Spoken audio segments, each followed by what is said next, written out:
Bismillahirrahmanirrahim. Alhamdulillahirabbil alamin. Wassalatu wassalamu ala asyrafil anbiya'i wal mursalin wa ala alihi wa sahbihi ajma'in. Subhanaka la 'ilma lana illa ma 'allamtana innaka antal 'alimul hakim. Rabbi shrah li sadri wa yassir li amri wa hlul 'uqdatam min lisani yafqahu qawli.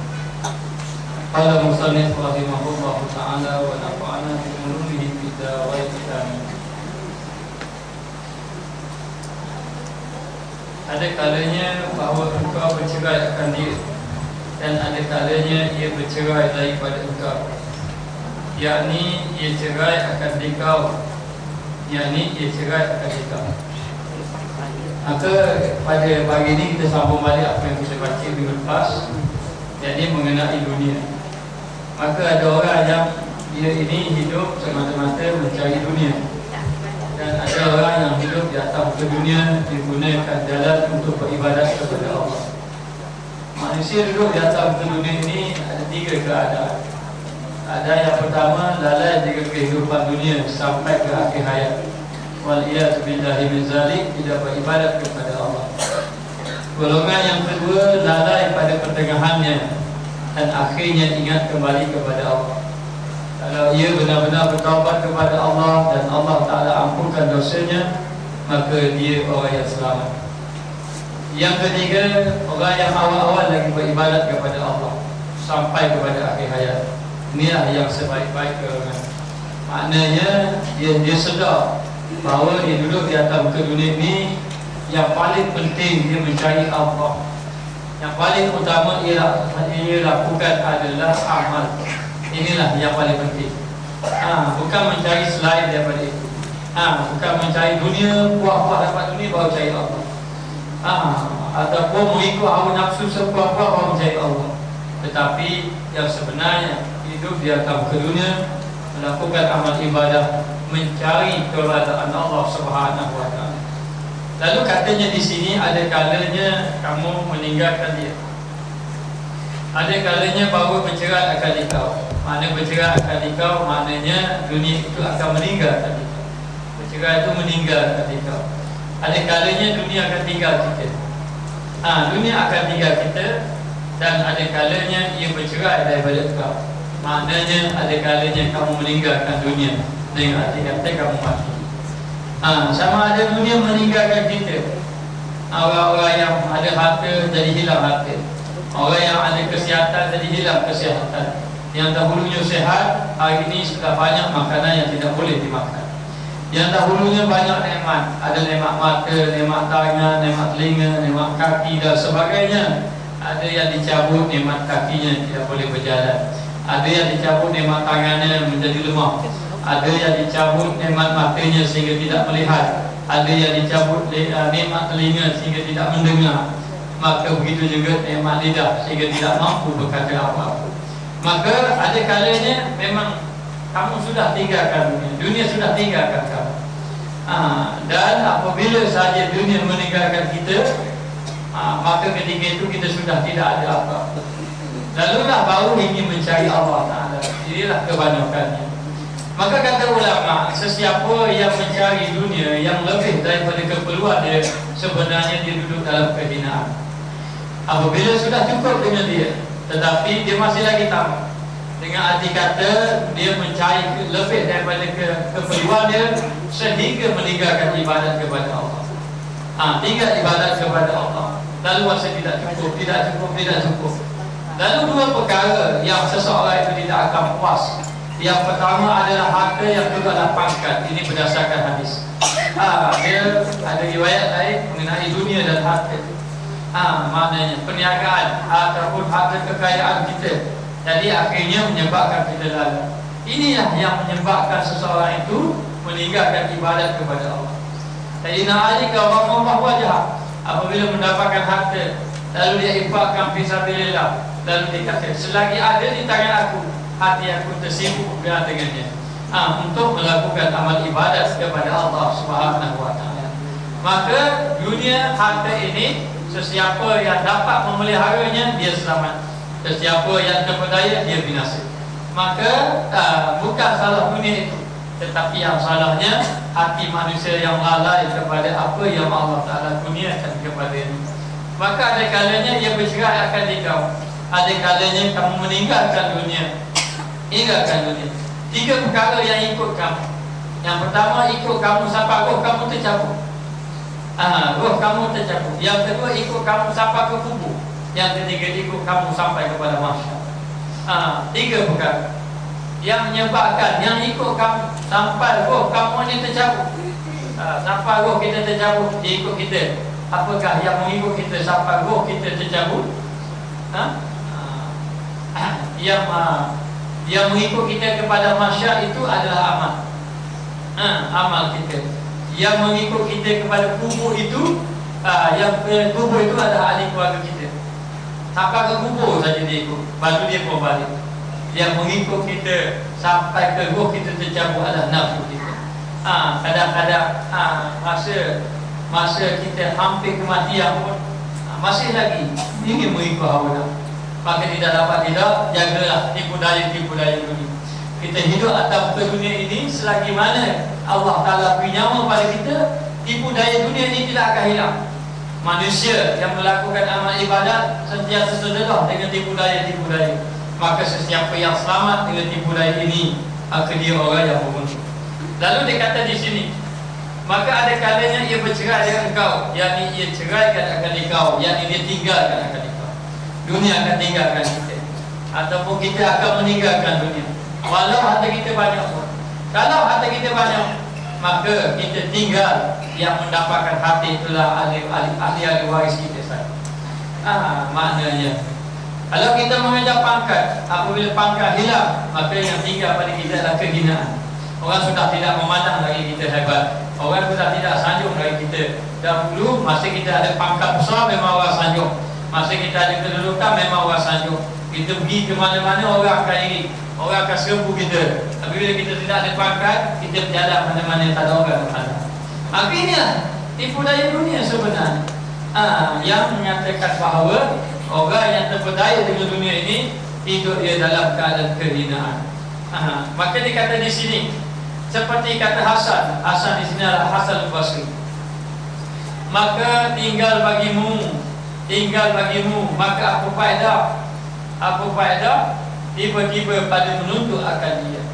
Tinggallah dunia, tak ada faedah. Tak apa-apa kamu tiba-tiba nak cari ke dunia, kata Hasan al-Basri. Tinggallah dunia itu tidak ada faedah, kata Hasan al-Basri. Tiba-tiba kalau tidak ada faedah tu kamu mencarinya. Maka sebenarnya yang dirasukkan tidak ada faedah dengan arti kata dunia yang melalaikan ibadah kepada Allah. Sahabat Nabi ada yang menghadapi, ada yang menjadi orang yang kaya-kaya, tapi dunia itu tidak lalai dalam kehidupannya, tidak terganggu amal ibadahnya. Tapi hari ini yang mengganggu kita adalah kehidupan duniawi kita, yang mengganggu kita amal ibadat kepada Allah Subhanahu wa Ta'ala. Lalu Nabi mengatakan akan datang selepas padamu, yakni selepas daripada sahabat Nabi, ada golongan yang mereka itu mencari harta siang malam. Mencari harta siang malam, pakaian dia hebat, kenderaan dia hebat, kedudukan dia hebat, semua hebat. Mereka berlumba-lumba untuk menunjukkan kehebatan dia. Tetapi apabila dia mati, semua yang kehebatan dia akan ditinggalkan. Maka dia akan jadi manusia yang sangat rugi ketika itu. Baru dia tahu, oh rupanya ini tipu daya kata. Tertipu dengan apa yang Allah Ta'ala kurniakan kepada dia. Maka yang paling penting kita hari ini ibadatlah kepada Allah, dekatkan diri kepada Allah Ta'ala. Mendapat dunia yang banyak, jangan terlalu gembira, kerana ia adalah binatang yang berbisa. Sehingga kan dikatakan dalam kitab Mukasyafatul Qulub, dia kata dunia ini ibarat binatang yang berbisa. Kalau kamu membiarkan dia, dia akan menyengat kamu. Maknanya. Tapi kalau duduk dengan kamu kena jaga sama dia. Jadi susah untuk maknanya. Biar dia sengat kita, tapi kalau dia duduk dengan kita kena jaga sama. Supaya dia tidak mengingat kita. Maka disuruh kita agar kita sentiasa ingat kepada Allah Subhanahu wa Ta'ala. Maka apabila sudah faham, orang yang terlalu mendapat dunia pun tidak terlalu gembira, artinya terlalu berduka ataupun sentiasa berwaspada. Tetapi orang yang hilang dunia, tidak ada dunia, hidupnya susah, menderita dengan sebab hilangnya dunia, pun dia tidak terlalu duka cita. Dia yang dapat harta banyak tidak terlalu gembira, yang hilang harta pun tidak terlalu berduka. Tetapi yang hilang ibadat kepada Allah, yang hilang amal kepada Allah, inilah yang patut seseorang itu berduka cita. Dan siapa yang ada harta tapi dia boleh ibadat kepada Allah, alhamdulillah. Dan sesiapa yang tidak ada harta, jangan sampai tidak beribadat kepada Allah Ta'ala. Jadi ada dua juga. Yang pertama, kerana harta juga penghalang ibadat. Yang kedua, kerana tiada harta pun menghalang ibadat. Maka jangan tertipu daya. Yang disuruh itu ibadat. Harta itu ujian saja sebenarnya. Yang dipetahkan kita adalah beribadat kepada Allah Subhanahu Wa Ta'ala. Lalulah kata Hasan Basri, kalau banyak harta pun tidak ada faedah juga kalau tinggal ibadat. Maka berapa kamu susah-susah banyak mencarinya. Sedangkan yang dituntut adalah melakukan ibadah kepada Allah Subhanahu Wa Ta'ala. Dan kau buangkan umur yang amat besar.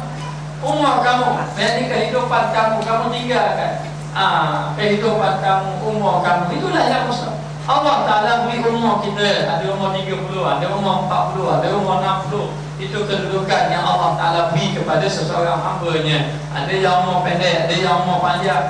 Tapi itu apa Allah Ta'ala beri umur? Yang umur muda lagi Allah Ta'ala beri kekuatan tubuh badan. Tubuh badan pun kuat, akal pun masih cergas lagi, masih sihat lagi. Maknanya itu apa Allah Ta'ala bagi itu, umur itu.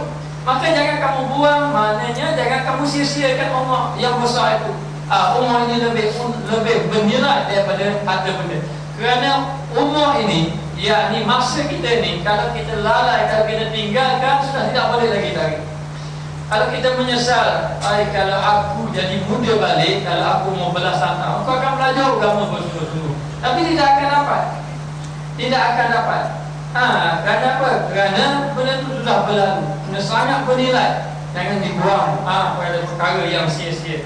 Lalu dia kata, kau telah buangkan umur, buangkan itu sia-sia. Telah sia-siakan umur yang amat besar nilainya. Yang aziz ni agung ataupun besar juga atasnya. Jadi nak beritahu, jangan biarkan kita sia-sia. Nanti Allah Ta'ala tanya mengenai umur kita. Masa kita nanti Allah Ta'ala beri umur, ada yang 40, ada yang 30, ada yang 20. Dengan umur yang aku bagi kepada kamu itu, kamu gunakan untuk apa? Kamu gunakan untuk apa? Masa umur 15 tahun apa yang kamu buat, 16 tahun apa yang kamu buat, 17 tahun apa yang kamu buat, sampai kepada umur kita, penghabisan kita, berapa tahun yang kita Allah Ta'ala tetapkan, apa yang kamu buat. Dan sepanjang umur yang aku beri ini, kamu gunakan banyak kepada apa? Banyak kepada dunia ke, banyak kepada nafsu ke, banyak kepada tuju kepada Allah. Nanti Allah Ta'ala akan persoalkan kita semua. Lalu dalam keadaan macam tu, jangan sia-siakan. Memang Allah Ta'ala bagi kepada kita kekuatan tubuh badan kita, kesihatan Allah Ta'ala beri masa-masa yang tertentu untuk kita nak buat amal ibadat kepada Allah. Maknanya, tapi kita mensia-siakannya. Maka jadilah kita orang yang rugi seandainya kita mensia-siakan. Maka dasarnya telah elok orang yang berkata-kata, telah elok dengan nanti kata benarlah kata-kata orang tersebut. Orang yang berkata setia-kia katanya, yakni penyair, mengatakan bahawa ketahui dunia itu dahulu kepadamu dimaafkan. Maknanya Allah Ta'ala beri kepada kamu dunia dalam keadaan dimaafkan, dimudahkan. Allah Ta'ala beri kepada kamu. Tiadakah kejadiannya dunia itu demikian itu kepada zawal. Zawal ni maknanya dengan kata hilang. Hilang. Zawal ni nak hilang ataupun bayang, seperti bayang-bayang. Dunia ini Allah Ta'ala beri pada kamu, dimudahkan kepada kamu. Dan tidakkah kamu tahu dunia ni kejadian bumi, kejadian dunia ni, kedudukan dunia umpama zawal. Zawal ni bayang-bayang, umpama bayang-bayang. Benda tidak ada, tapi rasa ada. Benda tu tidak ada. Tidak ada bayang-bayang tu maknanya, tapi rasa ada. Benda yang ada tapi tiada, itulah bayang-bayang. Benda tu ada tapi tiada, itulah dunia. Kita berasa kita ada dunia, kita berasa kita ada harta, kita berasa kita ada ilmu, kita berasa kita ada kedudukan, kita berasa kita ada pangkat, kita berasa lah kan. Maka kedudukan dunia ni umpama bayar-bayar, dia boleh hilang sekelip mata. Umpama bayar-bayar. Kalau nak sedap lagi kita kata umpama fata morgana. Tahu fata morgana? Fata morgana kalau tengok-tengok hari panas-panas kita tengok daripada jauh kan macam ada air tu kan. Dan bayangkanlah kalau orang itu dahaga. Dia dahaga tapi nampak air daripada jauh. Memang dia rasa tamak. Kalau boleh tu nak air, kejual ikut bukannya dapat. Tidak akan dapat, tidak akan tercapai. Maka demikianlah keadaannya. Dia kata dunia itu umpama bayar. Bayar-bayar saja itulah. Mana itulah dunia. Dan tiada engkau melainkan umpama bayar. Itulah kamu, tak ada apa-apa umpama bayar-bayar saja. Tidak dapat dimiliki. Boleh kita bayar balik umur. Dia tak boleh. Maknanya benda tu tidak akan jadi milik kita. Bayar tu tidak akan jadi milik. Maknanya menaungkan dikau, kemudian memberi ketahui pula akan irtihad lagi. Dia menaungkan, maknanya dia memayungi ataupun membayangi. Dan akhir kali kamu tahu dia akan lari go. Hilang itu je. Perkara itu akan hilang itu. Jadi itulah dia bayang-bayang. Bayang-bayang ni, harta banyak, bayang-bayang lah ke? Harta banyak apa kena bayang-bayang lah ke? Tu rumah tu besar, bayang-bayang lah ke? Maknanya apa makna bayang-bayang? Jangan letak dalam hati. Maknanya jangan letak dalam hati. Jangan sampai perkara yang ada di tangan kita itu jadi penghalang untuk ibadat. Menyebabkan seseorang tadi jadi hati tersangkut dengan itu.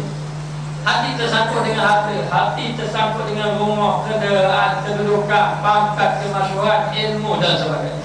Dia tersangkut dengan dia rasa dia buka aku ni orang banyak ilmu. Dia rasa buka gitu. Padahal tak ada apa-apa, bayang-bayang saja. Tidak apa, tidak ada dia miliki. Bayang-bayang benda yang boleh hilang sekelip mata. Ilmu pun itu boleh hilang sekelip mata. Walaupun dia sudah alim besar, tapi kadang-kadang hilang sekelip mata saja. Dengan sebab macam-macam sebab. Boleh jadi dia sakit, lepas tu api hilang.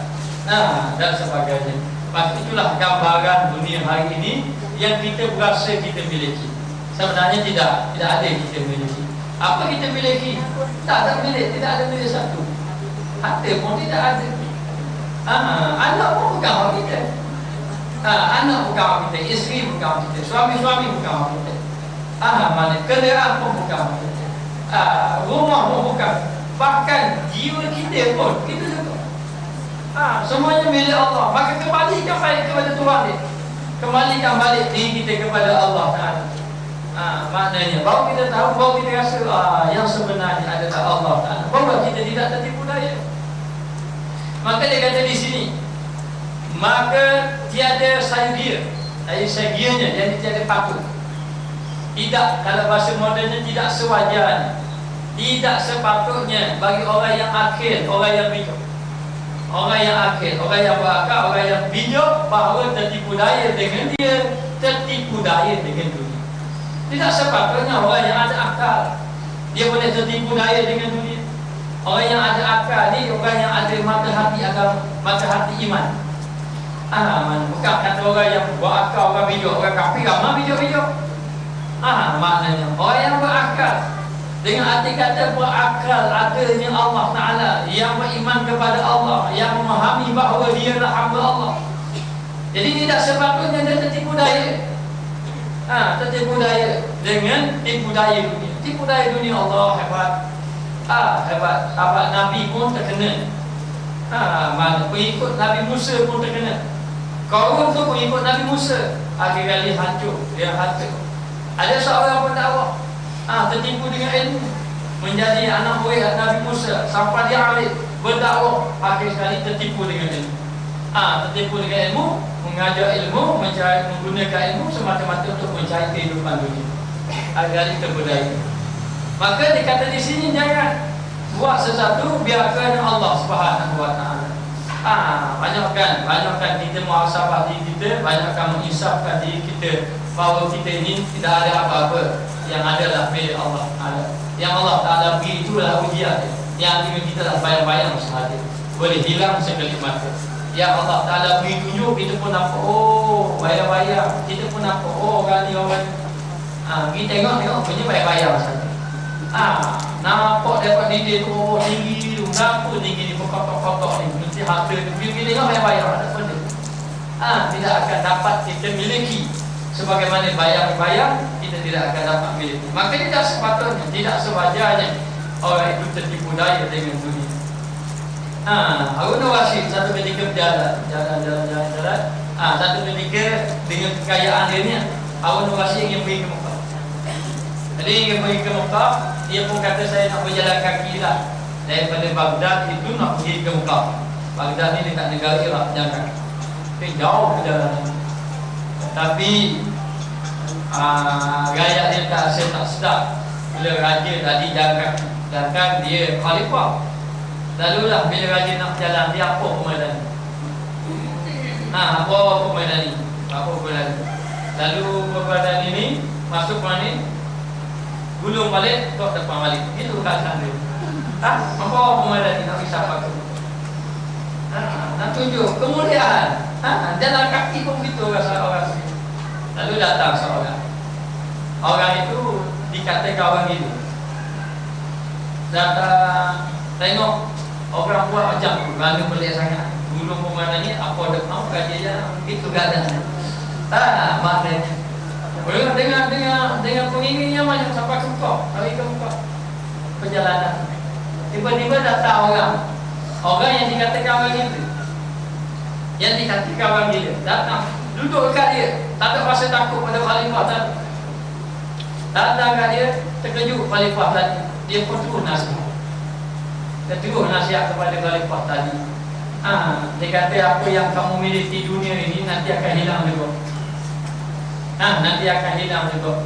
Kamu akan beribadat kepada Allah Ta'ala, nanti Allah Ta'ala akan tanya kamu satu-satu di atas nikmat yang Allah Ta'ala beri.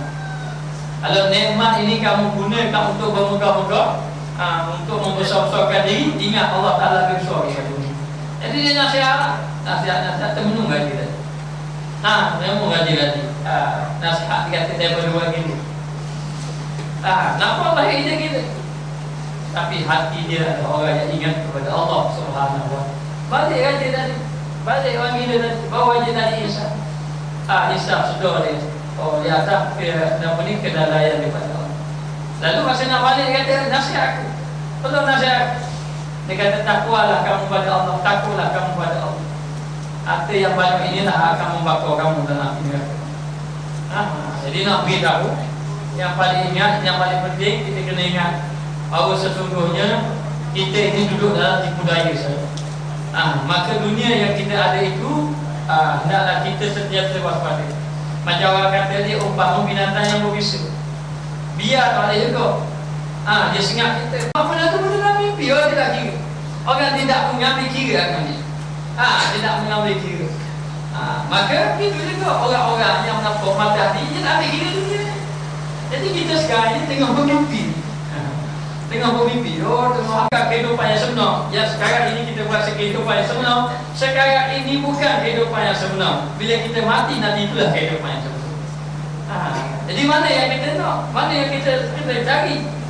Kehidupan yang sebenar, yakni kehidupan selepas daripada kematian, dengan menjaga diri kita agar tidak terkena tipu daya dunia.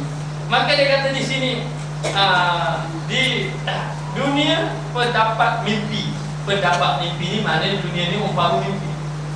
Maknanya dunia tu umpama mimpi seperti bayang-bayang yang hilang.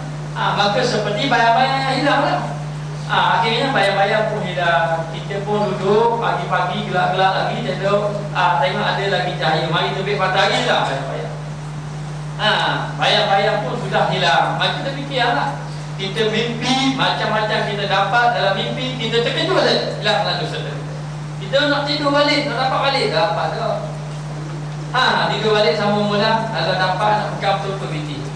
Maknanya kejut tak ada. Dan imponkan olehmu bagi dirimu bahawasanya orang yang mempunyai akal dengan umpamanya, maka orang yang mempunyai akal maknanya orang yang faham dengan umpamanya dengan perkara dunia. Orang yang faham dengan nilai dunia, orang yang faham dengan kedudukan dunia di sisi Allah. Di sisi Allah Ta'ala tak pandang dunia sebenarnya. Di sisi Allah Ta'ala, maka semua dunia ini binasa belaka. Semua dunia ini lalai kecuali apa?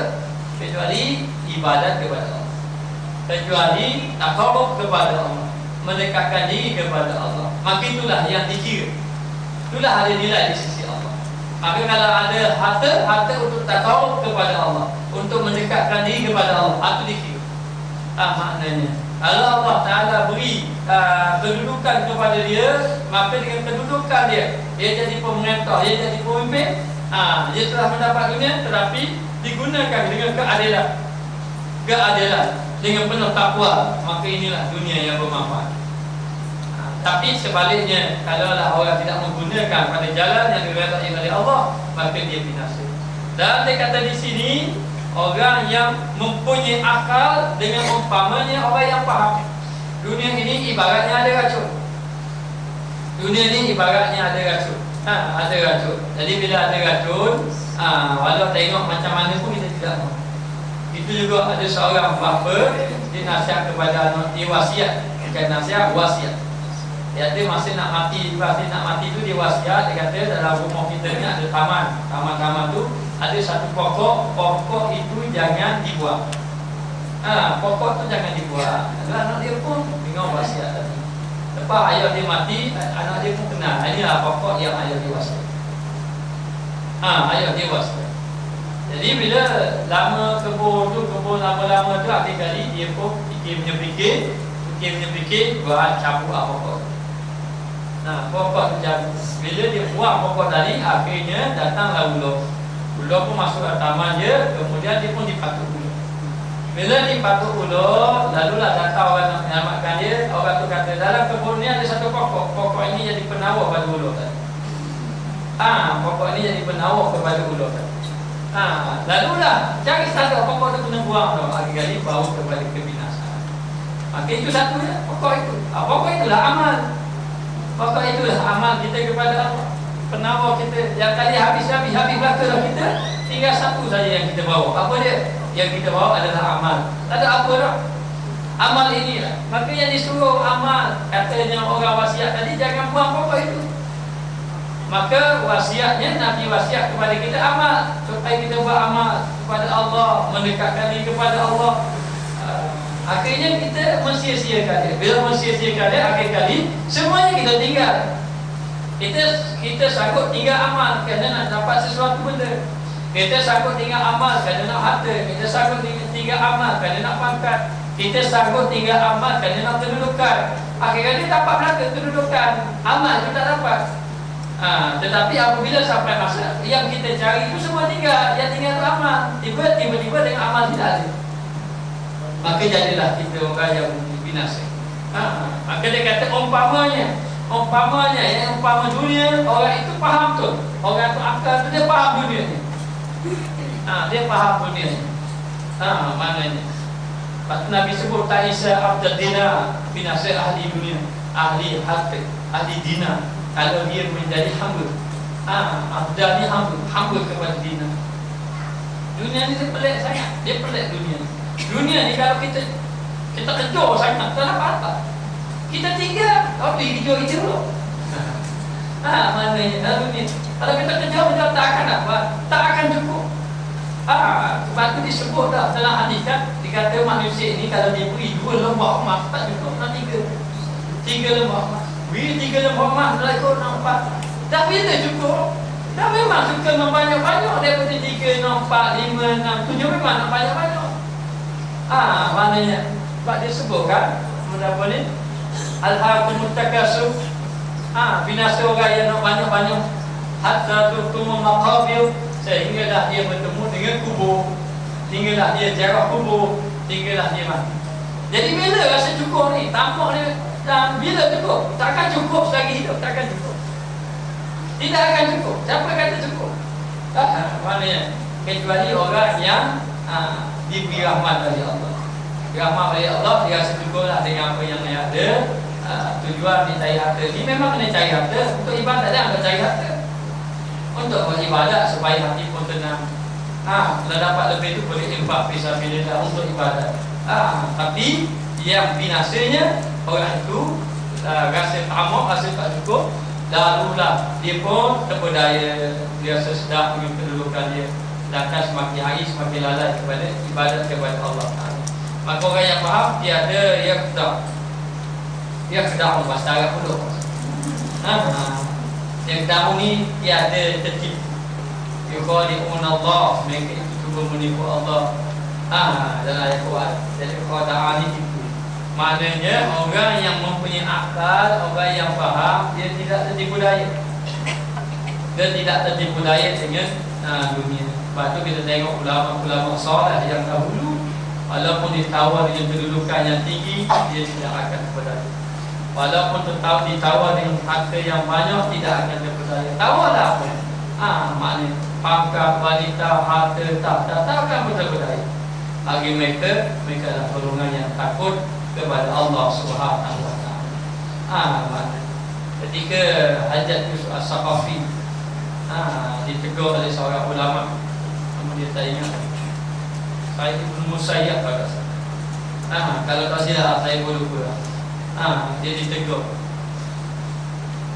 Akhirnya Yusuf Hajjaj As-Saqafi ada lebih besar nak pujuk ulama.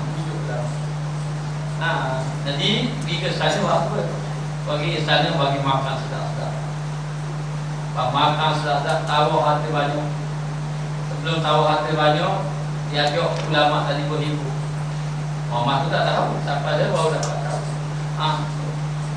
Dia hidangkan arwah, lepas tu lagu-lagu, lepas tu nyanyi-nyanyi, menari mualik orang puan menari tak. Tapi saya Ibnu Musayyab duduk dalam majlis, orang semua gembira, dia menangis. Dia seorang menangis. Yusuf Hajjaj As-Saqafi ni sajanya dia nak pancing ulama tadi. Sebab ulama ni tak boleh, dia tegur. Dia tegur kepada Hajjaj. Jadi Hajjaj macam mana nak pujuk dia supaya mulut Said Ibnu Musayyab ni jadi terkunci, tak kata benda, tak berani dah. Mungkin dia ingat nanti kalau kita dah baik pergi makan sedap-sedap dah waktu nanti tak berani juga. Jadi dia panggil di sana, dia bagi makan. Ambil bagi makan itu, dia hibur-hiburan, sehingga kan semua ketika itu orang dalam keadaan ada berseronok, bergembira. Bergembira. Tapi Said Ibnu Musayyab tak boleh nak keluar dalam ketika itu, menangis. Orang pun tanya, kenapa kamu menangis? Kita semua bergembira. Dia takut terkenangkan akhirat. Takut orang-orang yang gembira hari ini nanti akhirat macam mana. Dalam keadaan macam tu, keadaan yang maksiat banyak, dia masih terkenang lagi akhirat. Habis pada itu tak jadi apa-apa juga. Tak jadi apa-apa, lalulah ditawarkan dengan harta yang banyak. Ambil sajalah, dia tak ada apa saja. Bagi saja harta. Maknanya. Tapi saya Ibnu Musayyab menolak, tidak mau mengambil. Dan terus juga menegur, tidak bersetuju dengan perbuatan Governor tadi yang menindas orang-orang alim, dibunuh dan sebagainya. Akhir kali tidak puas hati juga, Ibnu Musayyab ditangkap, diletakkan di tengah padang, lalu diikat dan tidak dibenarkan makan. Makan minum di tengah padang. Dia tetap juga dengan pendirian. Kalau nak lepas boleh, tetapi jangan lagi bercakap yang benar. Dia tetap juga dengan pendirian. Dengan pendirian dia. Akhir sekali setelah dibuat dengan beberapa perkara, beberapa urutan penyiasat, Said Ibnu Musayyab tetap juga dengan pendiriannya. Akhirnya diperintahkan agar Said Ibnu Musayyab disembuhkan. Maknanya dalam keadaan macam itu, Said Ibnu Musayyab berdoa kepada Allah agar mengatakan bahawa biarlah dia orang yang terakhir dibunuh selepas pada ini tidak ada lagi. Maknanya lalulah orang pun datang yang diperintahkan tadi untuk membunuh Said Ibnu Musayyab. Lalulah ulama tadi. Ulama tadi pun yang soleh, yang takwa, yang takut kepada Allah tadi. Sebelum dia bunuh, dia beritahu. Kalau beritahu kepada Governor kamu, Yusuf Hajas beritahu kepada Hajas, aku akan dakwa di negeri akhirat. Aku akan dakwa di negeri akhirat. Satu, jangan buat orang. Orang yang diam-diam kadang-kadang dia dakwakan negeri akhirat. Kalau dia niat, saya akan dakwa di negeri akhirat. Jadi dalam keadaan macam tu, saya guna saya pun dia beritahu. Kalau beritahu kepada dia benar. Aku akan dakwa dia dekat negeri akhirat. Lalulah dia dibunuh. Kalau tak silap saya, dia di sebelah dia. Ini ulama mati dalam keadaan demikian. Lepas daripada itu, maka Hajar jatuh sakit. Jadi di antara sakitnya itu, dia tidak boleh pejam mata. Dia pejam mata, dia nampak muka ulama tadi. Pejam mata nampak. Habis kali dia menderita sakit, tubuh dia jadi kurus. Makan pun tidak saya duduk dalam keadaan akhir-akhir sakit-sakit dia membawa kepada kematian. Membawa kepada kematian. Itu jaga-jaga. Jadi ibadat sudah dilakukan. Kadang-kadang dengan budaya dunia, kerana nak jaga pangkat. Kerana nak jaga pangkat, kerana nak jaga dunia, kerana nak jaga harta, kerana harta. Tapi ulama yang soleh, dia tidak terpedaya dengan harta. Dia tidak terpedaya dengan pangkat, dia tidak terpedaya dengan pujian, dia tidak terpedaya dengan kehidupan dunia. Yang dia cari adalah Allah. Dia tak cari yang lain. Jangan cari selain daripada Allah. Cari hanya pada Allah. Bawa manusia pada Allah. Kata seorang syekh pada saya, Ustaz, bawa manusia pada Allah, bawa manusia pada Nabi. Jangan bawa manusia pada lain daripada itu. Nanti kamu akan didakwa di hadapan Allah Subhanahu wa ta'ala. Maka tidak dapat tidak. Hendaklah dia kata di sini, jangan kamu tertipu daya. Orang yang faham, orang itu dia tidak tertipu daya dengan kehidupan dunia. Tidak susah kita tertipu daya dengan kehidupan dunia, habis. Kerana nak dunia, mari penyakit. Tak nanti ujung tak tahu sombong dan sebagainya. Ini akhir-akhir ni ramai nanti ramai pula mari minta maaf saya. Mari Allah. Mari kita naik harga. Ada seorang tempat 3 kali kami cari tak tahu, saya tak tahu, nak jumpa je kau. Mari jumpa, nampak muka, minta maaf banyak Ustaz. Nak berhulur ni, minta maaf. Padahal saya pun nak buat percakap je. Tegur majalah je. Saya jumpa-jumpa pun tegur majalah. Baik. Maka mengambil bekal kamu, hendaklah kamu mengambil bekal. Kalau kita berjalan jauh tidak ada bekalan, macam mana kedudukan kita? Mungkin susah. Maka carilah bekal. Wa tazawwadu, berbekallah kamu. Fa inna zadat taqwa. Maksudnya berbekallah kamu, sebaik-baik bekalan. Sebaik-baik bekalan itu adalah takwa. Maka hendaklah kamu mengambil bekal kamu pada hari apa? Berlebih-lebihkan. Yang ini pada hari kiamat nanti lebih-lebih lagi. Mengambil bekal kamu bagi hari papamu, berlebih-lebihkan. Dan himpunkan olehmu bagi dirimu, tiada bagi yang lain engkau tajamah. Engkau tajamah ni engkau himpun. Maknanya dia nak kata ni kita suruh dah cari bekalan. Selagi mana kita hidup di atas muka dunia ni, carilah bekalan. Selagi ada nyawa, kita masih lagi sempat mencari bekalan. Yang pertama, kita kena banyak bertawab kepada Allah. Tawab sebab kita ini banyak dosa. Kita ini banyak kesalahan, dosa-dosa yang kita lakukan. Kadang-kadang kita buat dosa dalam ibadat. Dalam kita buat amal ibadat itu berdosa. Sebab itu Imam Al-Ghazali menyuruh kita biar sentiasa banyak bertawab, banyak beristighfar kepada Allah Ta'ala banyak-banyak. Maknanya di atas kesalahan kita. Kemudian kita kena banyak belajar ilmu. Imam Ghazali kata ilmu dulu, amal, taubat. Maknanya dalam kitab ni ilmu, amal, taubat. Tiga kena lain. Ilmu, amal, taubat. Pada ada ilmu, ada amal, tidak ada taubat, jadi tak ikhlas. Ada ilmu, tidak ada amal, tidak ada taubat, jadi amal ibadat itu campur dengan maksiat. Tapi kalau kerana kita rasa dalam keadaan kita ni, kita kena taubat dulu banyak-banyak. Taubat, lepas tu belajar ilmu, lepas tu beramal, dan seterusnya. Tidak boleh lagi meninggalkan taubat. Sehingga kan ada ulama yang mereka itu 60 tahun menangis saja. Dan 60 tahun menangis itu buat dosa apa? Buat dosanya ambil tanah orang, dia makan makanan, tangan dia kotor, maka dia pun pergi tanah orang, dia sapu tanah. Situ je 60 tahun taubat menangis siang malam. Selalu dia ambil tanah kat kampung orang. Kita lebih ada tanah ni kan. Dia bagi tanah. Bukan ambil tanah ganggang tu. Tanah juga nak basuh tangan kan.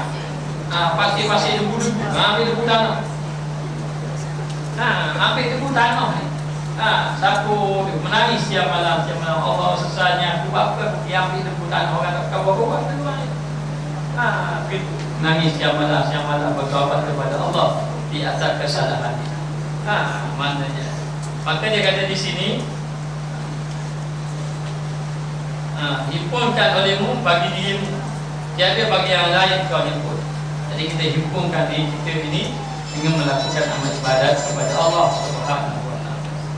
Dan ada pun syaitan, kita maksud mengenai satu tipu daya dunia. Jadi tipu daya dunia ini jaga-jaga. Jangan terpedaya dengan tipu daya dunia hari ini. Apabila saja kita diuji oleh Allah dengan harta yang banyak, jangan terlalu gembira. Dan pastikan, kalau orang-orang sahabat-sahabat dulu, kalau dia dapat harta, dia akan tengok. Kalau harta ini melalaikan dia amal ibadat, dia akan tinggal. Mana? Kalau harta ini, dari mana harta ini tidak melalaikan daripada ibadat, dia akan duduk bersama harta.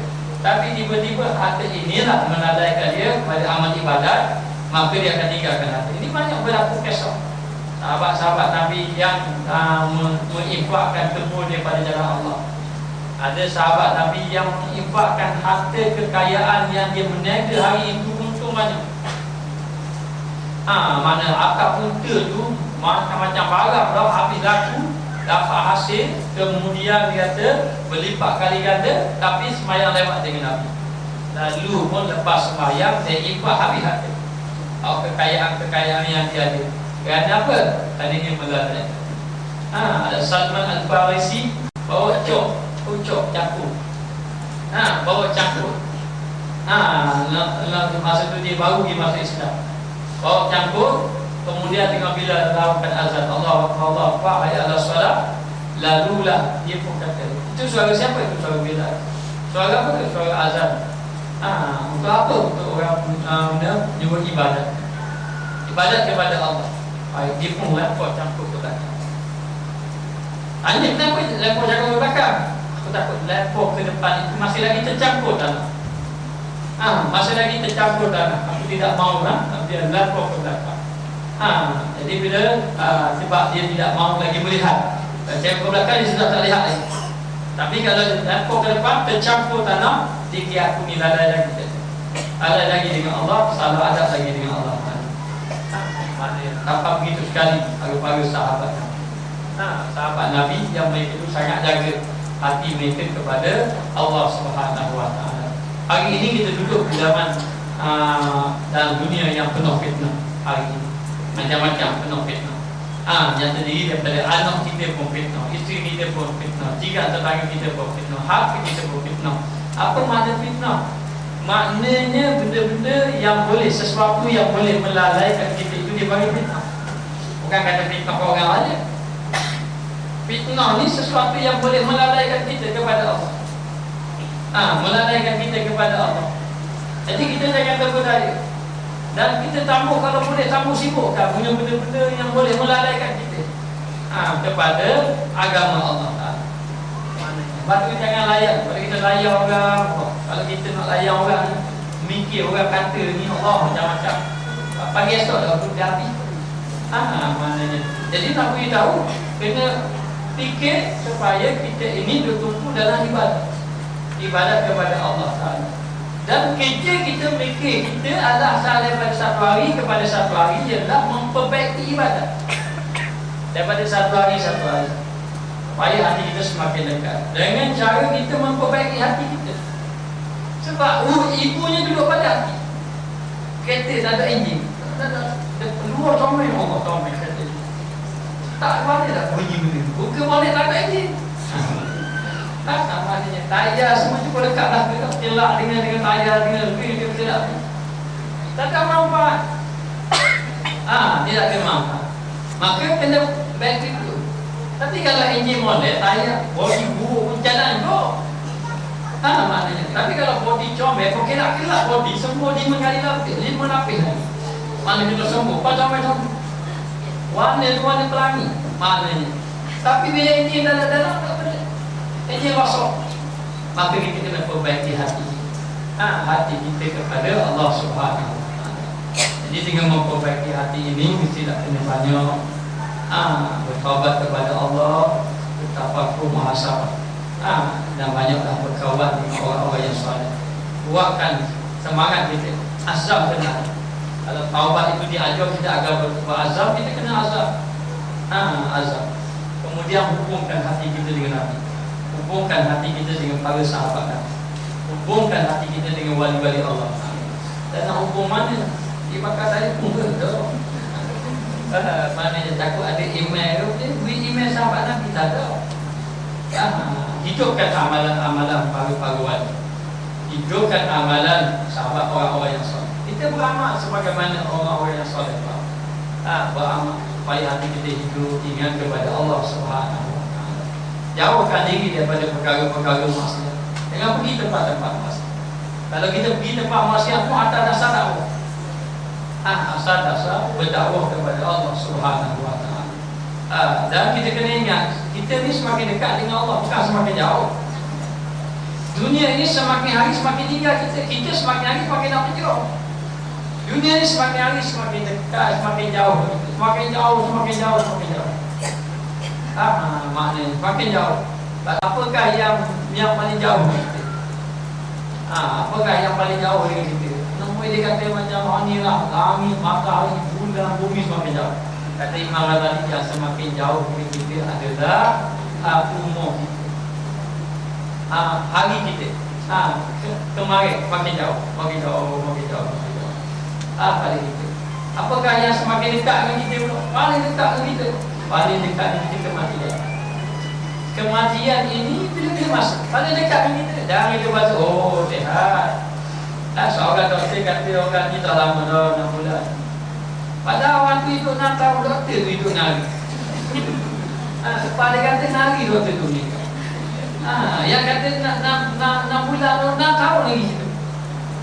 Maknanya yang semakin dekat kita adalah kematian. Jadi begitulah keadaan kita hari ini. Tak ada masa dah kita nak fikir yang lain. Lepas tu kita kena fikir apa? Dekatkan diri dengan Allah, bertafakur kepada Allah. Dan kita terpedaya, jangan terpedaya dengan dunia. Dan kalau kita waspada lah dengan terpedaya dengan dunia pun kita juga. Kadang-kadang kita pun benar-benar kita jaga. Jangan kata belah-belah. Maknanya dalam keadaan kita jaga lagi dunia. Maknanya dapat astagfirullah tapi lalai juga. Dalam keadaan kita beribadat kepada Allah, lalai juga kita. Dalam keadaan. Tapi yang kita bimbang dalam keadaan kita di akhir-akhir saat kematian itu kita bimbang. Maknanya kalau dia kena muhasabah. Ketika kita nak tidur, itu kita kena muhasabah kedudukan diri. Jadi hari ini kita jangan duk sibuk orang. Jangan duk sibuk. Yang menyampaikan ilmu itu jangan sibuk membincang orang lain. Mikir orang lain. Atamuruna nas bil birri wa tansawna anfusakum. Allah Taala sebut dalam Al-Quran. Kamu suruh orang buat baik tapi kamu lupa diri kamu. Antum tatluna al-kitab, sedangkan kamu duk baca kitab. Kamu telah diberi kitab. Apalah takkilun, tidakkah kamu ini mempunyai akal? Jadi kita belajar bukan nak tengok orang lain. Tak betul orang tu. Orang dalam kitab kata betul, dia buat betul. Jangan tengok pada orang, tapi tengok pada diri kita. Tengok pada diri kita semakin hari macam mana amal ibadat kita kepada Allah. Lalu Nabi kata, kalau orang itu hari ini dengan kemarin lebih baik pada hari ini. Orang itu orang yang binasa. Kemarin itu lebih baik pada hari ini. Lepas tu yang baiknya macam mana? Orang itu hari ini lebih baik daripada kemarin. Dan nak macam mana? Maknanya biarlah setiap hari itu kita sentiasa menambah ilmu. Jadi kemarin ada ilmu, tak tahu lagi. Hari ini kita belajar, ada tambah lagi ilmu. Jadi hari ini lebih baik ada main. Lepas tu esok belajar lagi, dapat tahu lagi ilmu. Maka hari ini bebas pada kemarin. Jadi ilmu tidak padam, tak cukup dengan ilmu, maka ditambah lagi amal. Sentiasa dalam keadaan beramal kepada Allah Subhanahu Wa Taala dan menjaga hati agar hati kita ini tidak terpedaya dengan kehidupan dunia. Baik, dia kata di sini ada pun syaitan, maka memadalah engkau padanya barang yang difirmankan Allah Taala bagi Nabi Muhammad SAW. Maka syaitan, kamu hendaklah memahami bagaimana Allah Subhanahu Wa Taala mengingatkan kepada baginda Rasulullah SAW tentang tipu daya syaitan, iblis dan syaitan. Pada peringkat awalnya, manusia yang paling alim selepas naik pada Nabi adalah iblis atau syaitan. Iblis selepas pada Nabi. Manusia yang paling banyak sujud kepada Allah selepas daripada Nabi-Nabi adalah iblis. Manusia yang paling alim selepas daripada Nabi-Nabi adalah iblis. Pada peringkat awal ni begitu. Sebab hari ini kalau orang ahli ibadat pun tidak ada ahli ibadat yang dapat menandingi iblis ibadat satu ketika. Kalau orang ahli sujud pun begitu. Orang alim pun dia tidak akan dapat menandingi ahli iblis. Sehinggalah satu saja, bila Allah Ta'ala suruh dia sujud, lalu dia tidak sujud kepada Allah. Tidak sujud kepada Allah dengan dikata tidak ikut perintah Allah agar sujud kepada Nabi Adam AS. Aba wastakbara wa kana minal kafirin. Dia enggan, dia tidak mau, dia sombong. Apa bukti dia sombong? Dengan dia mengatakan tahu miti faqalat tanimina. Kamu jadikan Adam itu daripada tanah. Tanah. Dan aku dijadikan daripada api. Jadi tanah dengan api ini, tanah ni musuh. Api tidaklah bermusuh. Sebagaimana tanah. Maknanya, maka dengan sebab kesombongan dia, lalulah dia ini wakana minal kafirin, menjadi kafir. Lalu syaitan ini akan menyebabkan orang jadi sombong. Yang alim sombong dengan ilmu dia. Oh, akulah alim. Aku ni orang belajar mana? Orang belajar tinggi. Lu belajar mana? Dia tanya orang. Maknanya. Jadi yang alim diajar agar sombong dengan ilmu.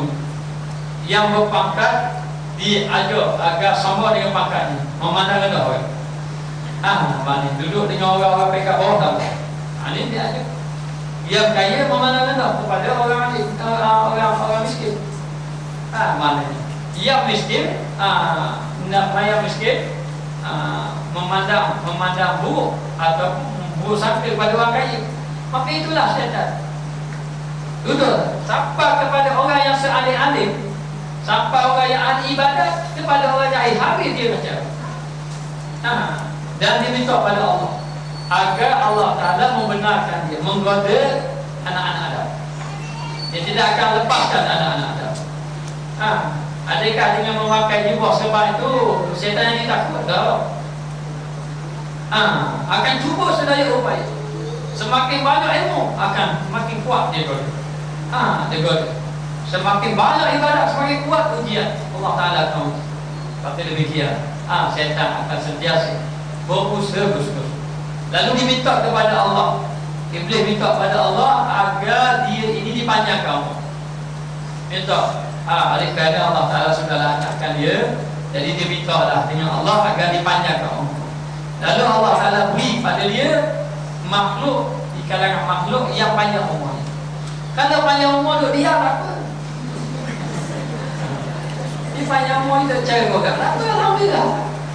Kalau dia panjang umur dia duduk diam. Maknanya saya tak mau ganggu orang tu, kami panjang umur dah hujur dah gitu. Tak apa. Tapi dia minta lagi dengan Allah. Apa dia minta Allah? Dia minta kepada Allah agar dia akan menggoda anak-anak Adam. Dia akan menggoda anak-anak Adam, akan menghasut anak-anak Adam. Itu jaga. Anak-anak Adam. Kita kena faham budaya syaitan. Maknanya. Jadi goda macam-macam. Dengan godaan akan timbul hasad yang banyak. akan timbul dengki yang banyak. Kalau jadi orang-orang jahil ni, dia pada supaya orang tu minum arak, judi. Orang-orang soleh, orang-orang alim, dia tak boleh ikut tu dah. Nak suruh minum arak, dia nak arak. Nak suruh berlina, dia tak berlina. Mana? Nak suruh mencuri, merokok, dia takkan merokok. Dia ada ilmu, dia tahu. Tapi dia goda pula supaya dia jadi ujub. Ujub ni dia rasa kaku dia. Itu gitu. Aku ni bijak kali dah saya tak kaku. Dia mari gitu. Buat amal ibadat pun buat segitu. Tunduk yang sepeh. Sepeh aku ni keluar pakilah. Amal ni. Kau tak apa dah. Mana? Aduh. Ni nangis semua, nangis. Orang kampung dah nangis. Orang lain nangis. Dunia lah, aku dah dunia lah tak nangis. Dia main begitu. Seorang diri je. Seorang diri je maknanya. Rosak amal ibadat. Dia godek. Ataupun dia godek hasad. Sedap diri pada aku mana boleh. Marah orang sedap diri. Maknanya dia ceramah-ceramah, dia ceramah 3 orang, dia dah kali dia puasa. Aku dah kali, dia dah je. Apa orang? Satu dah jadi syekh, dah jadi habib, dah jadi teki. Teki. Maknanya orang pun mari. Ustaz aku, ustaz tu kamu. Dia pun mari. Aku dah ustaz. Ustaz tu, ustaz tu ngajar. Aku dah ustaz, aku ustaz aku. Dia kata tak nanti. Lepas tu nak marah orang ni kita orang lain. Ini pun teki juga. Dia kata aku. Sebab dia minta lah anak-anak Adam. Tidak akan selesai. Jadi dia minta pada Allah agar dia akan menggoda anak Adam. Allah Ta'ala kata, Allah Ta'ala izinkan dia. Menggoda. Tapi bukan semua. Kecuali orang-orang yang bertakwa, kecuali orang-orang yang ikhlas. Siapa yang ikhlas, maka selamatlah dia. Kalau diuji oleh Allah Ta'ala, maknanya kalau dia ikhlas, dia duduk dengan Allah. Maka begitulah keadaan syaitan, akan sentiasa membuat. Lebih-lebih lagi apabila orang yang ingin melakukan amal ibadat kepada Allah. Orang yang buat amal ibadat digoda supaya malas beribadat. Lalulah digodakan lagi buat maksiat. Ibadat dengan maksiat ni yang payah lagi, maksiat lah. Kerana dalam ibadat pun kita boleh buat maksiat. Kadang-kadang kita sudah buat ibadat, tapi maksiat ada juga. Maksiat ada juga. Maknanya. Dan begitulah keadaan. Lalulah dah nak macam mana ni. Allah Ta'ala kata, innahu lakum aduwwun mubin. Syaitan tu musuh kan? Musuh. Kalau harimau tu musuh kita, nampak senang.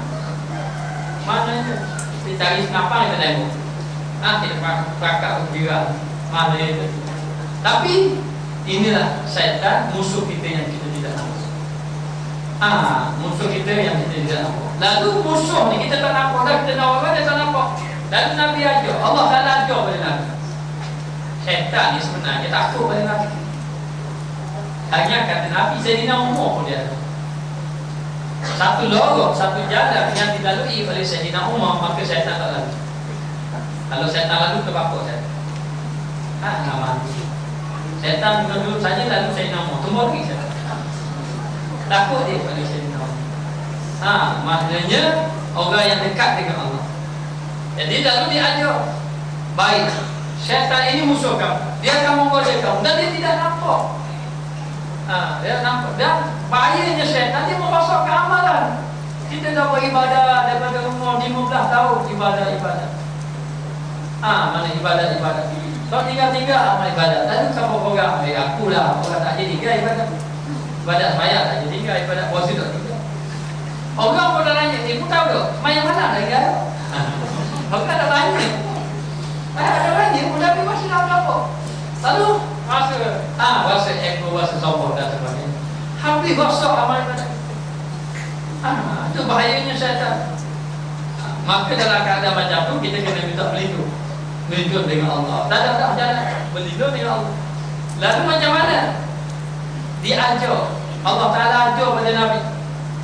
Wa qul rabbi a'udzubika min hamazatis syayatin. Wa qul, katakanlah, Allah Ta'ala suruh kepada Rasulullah. Allah Ta'ala ajar pada Nabi. Walaupun kita nampak zahirnya ajar pada Nabi, hakikatnya ajar pada kita semua. Maknanya Nabi ni memang orang sudah dekat dengan Allah. Kalau sudah dekat dengan Allah, memang syaitan tak berani. Kita akan buat anjing yang beken, anjing yang ganas. Tapi kita duduk sebelah dengan tuan dia. Tuan dia renung itu, keluar lagi nanti. Kenapa? Takut nak bagi sekali. Takut dengan tuan dia. Agaknya dia lagi. Itulah ibarat gambaran syaitan. Syaitan ini kalau kita duduk dengan Allah, maka syaitan akan lari. Tapi kalau kita tidak duduk dengan Allah, maka syaitan akan duduk dengan kita. Sebab apa? Kalau kita tidak duduk dengan Allah, kita duduk dengan apa? Kita duduk dengan nafsu. Betul tak? Dengan nafsu kita, dengan akal kita. Akhirnya bersama dengan syaitan.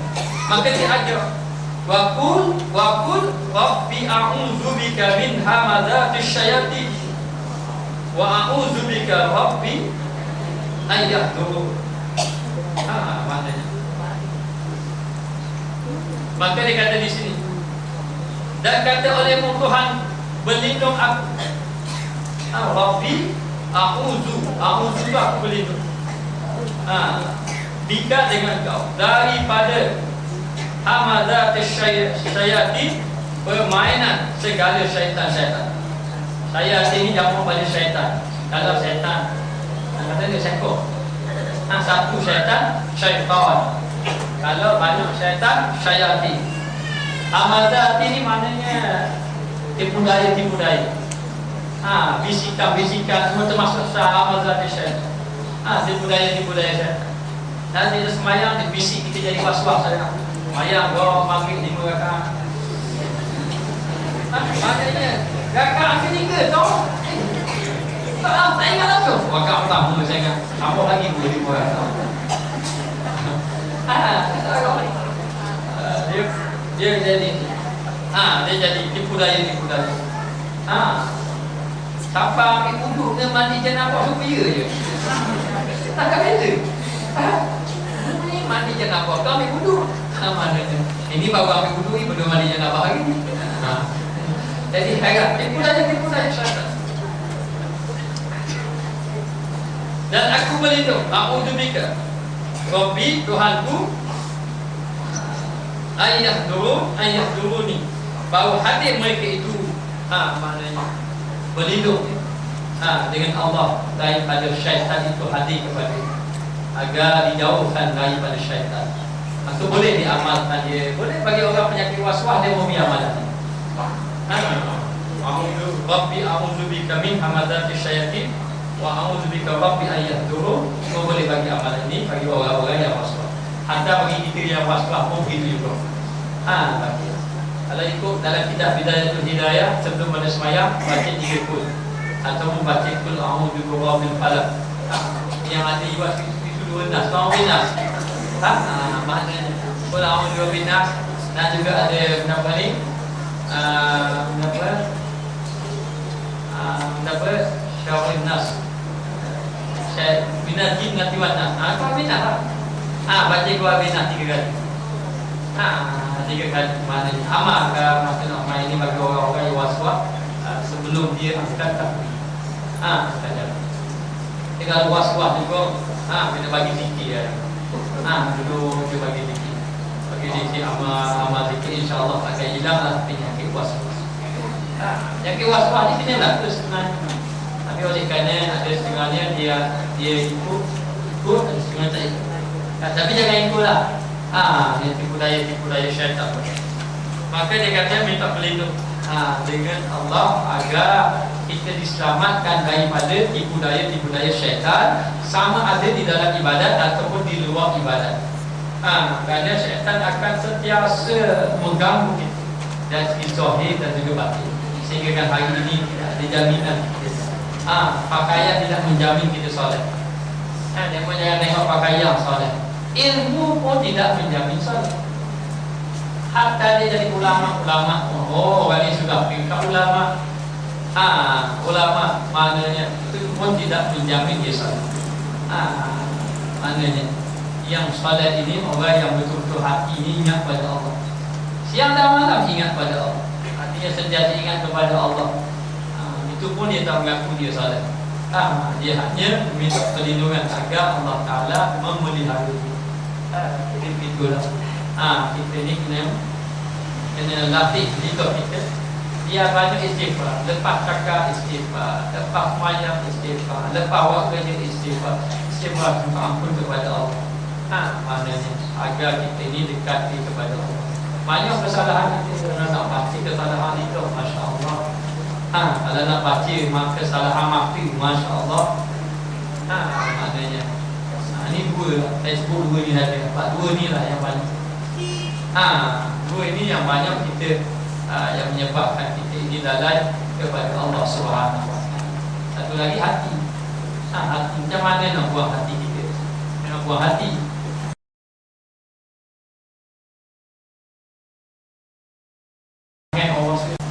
Mana? Bila tengok dia, tahu boleh lagi.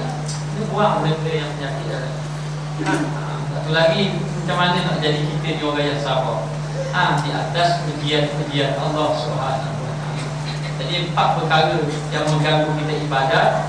Yang pertama adalah dunia, yang kedua syaitan, yang ketiga nafsu, yang keempat adalah makhluk. Inilah yang mengganggu kita.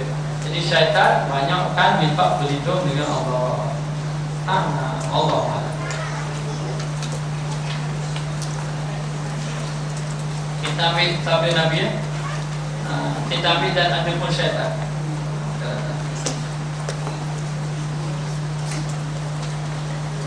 Bismillahirrahmanirrahim. Rabbana zalamna anfusana wa illam taghfir lana wa tarhamna lanakunanna minal khasirin. Allahumma alimna ma jahilna, Allahumma rzuqna ilman nafi'an wa rizqan tayyiban. Allahumma alimna ma jahilna, Allahumma rzuqna ilman tayyiban. Allahumma alimna ma jahilna, Allahumma rzuqna ilman tayyiban. Ya Allah, ya Tuhan kami yang maha segala dosa-dosa kami, ya Allah, kasih kepada kami, kepada kami, ya Allah. Ya Allah, ya Tuhan kami, jadikan di kalangan hamba-Mu yang sabar. Ya Allah, ya Tuhan kami, kami memohon kepada-Mu, ya Allah, agar Kau tuliskan nama-nama orang yang hadir dalam ilmu ini, ya Allah.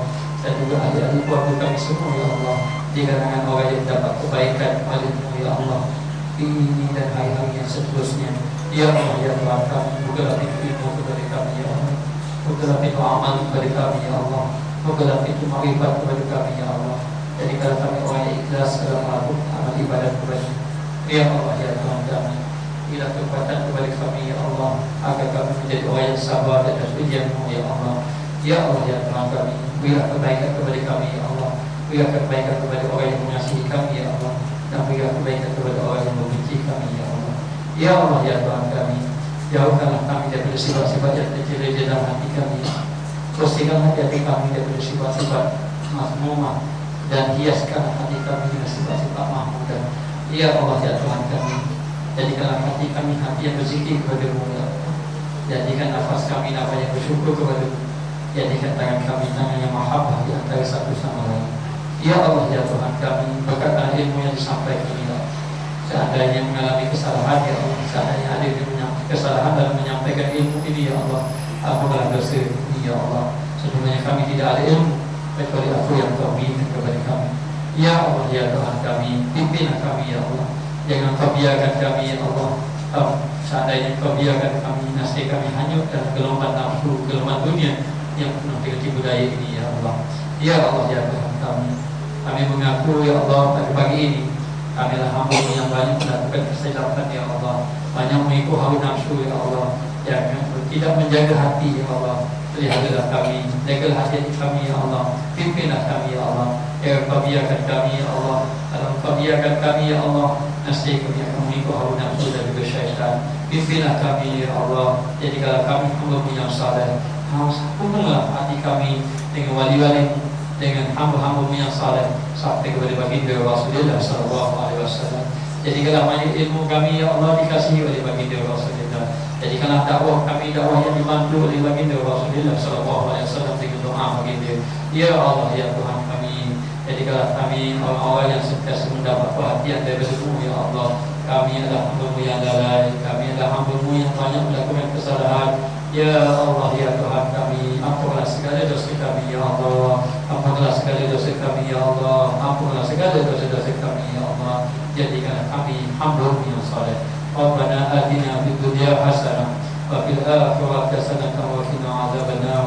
Subhana rabbika rabbil izzati amma yasifun wa salamun alal mursalin walhamdulillahi